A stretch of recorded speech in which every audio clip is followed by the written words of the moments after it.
এসে গেছিস? আমি তো ভাবছিলাম এত দেরি করছিস কেন। তোর বউ তো আবার লাগাবার ব্যাপারে বেশি সময় নেন। তুমি আমাকে ভেড়া বললে? ও, তুমি বুঝি দেখেছো দোকানে পাঁঠাও বিক্রি হয়? তা বাবা, তোমাকে পাঁঠা বললে তুমি কি বেশি খুশি হতে? মা, তুমি শুনলে? আমার ঘরটা ঝাড় দাওনি? হ্যাঁ, এই তো দিয়ে এলাম। কি হয়েছে মেজো বউ? দেখুন না মা, যেই আমি একটু বাথরুমে গেছি অমনি সুযোগ বুঝে আমার ঘরটাতে ঝাঁটা বুলিয়ে পালিয়ে এসেছে। ছি ছি ছি, এ খুব অন্যায়। কিন্তু আমি তো ভালো করে, আমি কি মিথ্যে বলছি? লতু, তুমি দেখবে চলো, ওটাকে কি ঝাড় দেওয়া বলে? আমাকে আর দেখাতে হবে না, আমি জানি। কদিন আগে আমার ঝিটা আসেনি, ওকে কটা কই মাছ কাটতে দিয়েছিলাম, তার আঁশটা পর্যন্ত ছাড়াইনি। এত বড় ফাঁকিবাজ। মা দেখুন, আমার রোজ রোজ এই খিটিমিটি ভালো লাগে না। দেবার বেলা আমরা তো কিছু কম টাকা দিই না। আপনি বরং আমার কাজের জন্য আর একটা ঝি রেখে দিন। কেন? ও থাকতে আরেকটা ঝি রাখবো কেন? ও তাহলে সারাদিন কি করবে? বসে বসে গিলবে? বড়দা কম টাকা দেয়, কোথায় খেটে খুটে পুষিয়ে দেবে তা না। যাও, ওর ঘরটা ভালো করে ঝাড় দিয়ে পরিষ্কার করে দিয়ে এসো, যাও। ওকে তো পাঠালে, কিন্তু পরিষ্কার কি হবে? কেন হবে না? কেন?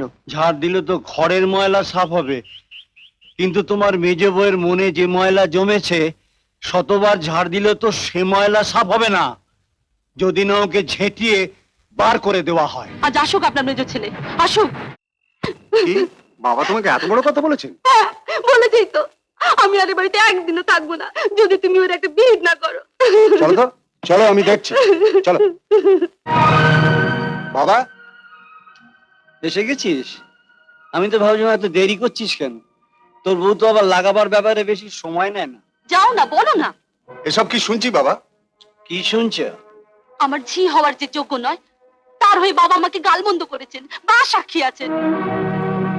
আমার ভুল হয়ে গেছে। তাহলে সবার সামনে আপনি স্বীকার করছেন আপনার ভুল হয়েছে? হ্যাঁ, আমি তো অন্ধ, চোখে দেখতে পাই না। আমি বুঝতে পারিনি তোমার গালটা কোথায় ছিল। আমার তখন উচিত ছিল তোমার গালে একটা ঠাস করে চড় মারা। আমি তা মারতে পারিনি। ভুল তো আমার হয়েছেই। শুনলে মা, শুনলে? তুমি কি গো, ওর সামনেই তুমি ওর বউকে গালমন্দ করছো? নিজে চাকরি বাকরি করো না, ও টাকা দিচ্ছে বলেই তো সংসার চলছে। চাকরি করি না, ভাবছি ব্যবসা করব। ব্যবসা? তুমি চোখে দেখতে পাও না, তুমি আবার কিসের ব্যবসা করবে? ভেড়া বেচবো। ভেড়া? ভেড়া বেচবে? আমাদের বাড়ির পাশে একটা মাংসের দোকান আছে, শুনেছি ওরা ভেড়া কেনা বেচা করে। কাল ওদের মালিককে ডেকে নিয়ে তোমার মেজর ছেলেকে দেখাবো। আমার মনে হয় ওদের 4 পেয়ে ভেড়া আছে, তোমার 2 পেয়ে ভেড়ার দাম ওরা বেশি দেবে। তুমি আমাকে ভেড়া বললে? ও, তুমি বুঝি দেখেছো দোকানে পাঁঠাও বিক্রি হয়? তা বাবা, তোমাকে পাঁঠা বললে তুমি কি বেশি খুশি হতে? মা, তুমি শুনলে? সব এই হতচ্চারির জন্য। আচ্ছা যাও, আজকাল কলকাতায় ওই ভেড়ার দাম বেশি না পাঁঠার দাম বেশি? তুই থাম, তুই আবার এর মধ্যে কথা বলিস কেন? না, আমার আবার দয়ার শরীর তো, কারো দুঃখ আমি দেখতে পারি না। তো ওই ভেড়া পাঁঠার দাম জিজ্ঞেস করে যেটার দাম বেশি হতো সেটা ওকে বললেই পারতেন। যার বউ ঝামেলা পাকিয়েছে তার সঙ্গে গিয়ে কথা বল। কি বলবি বল। আজকের ঘটনার কথা শুনেছো তো? বৌদি তো তোমার সব বলেছে।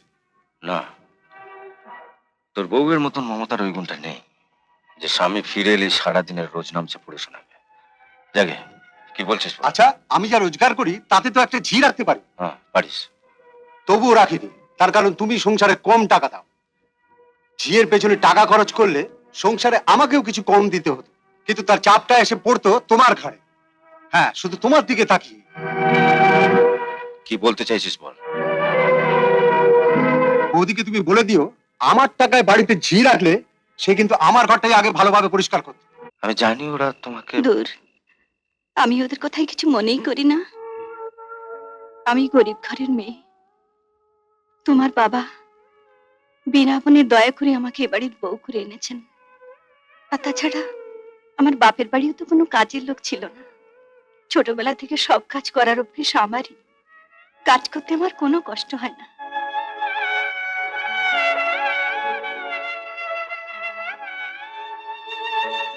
আমার কখন কষ্ট হয় জানো? কষ্ট হয় যখন দেখি আমার কষ্ট হচ্ছে দেখে তুমি যখন কষ্ট পাও,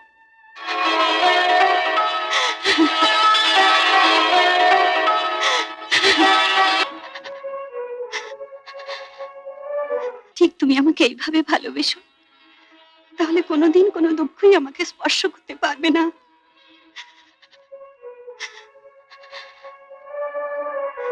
শুধু অন্ধ বাবার কথা ভেবে এ বাড়ি ছেড়ে যেতে পারে না। তোমার উপর এত অত্যাচার করে জেনেও চুপ করে থাকতে হয়। নইলে আমি কি পারি না একটা ছোট্ট ঘর না না, এসব কথা একদম ভাববে না। বাবার এই অন্ধকার পৃথিবীতে একমাত্র আশার আলো তুমি। তোমাকে যে বাবা কি ভীষণ ভালোবাসেন। শুধু বাবাই ভালোবাসে, তুমি বাসো না? না, একদম না। তুমি এভাবে মনে মনে আমার জন্য কষ্ট পুষে রাখলে আমি একদম তোমাকে ভালোবাসবো না। তুমি না, তুমি ছাড়ো, রাজুকে উঠে খাইয়ে দিই। সন্ধ্যে থেকে নানা কাজে এত ব্যস্ত ছিলাম, ওকে খাওয়ানোর সময় পাইনি। এমন আরো অনেক ভিডিও দেখতে এই চ্যানেলটি সাবস্ক্রাইব করে নিন এবং পাশের বেল আইকনটি প্রেস করে দিন।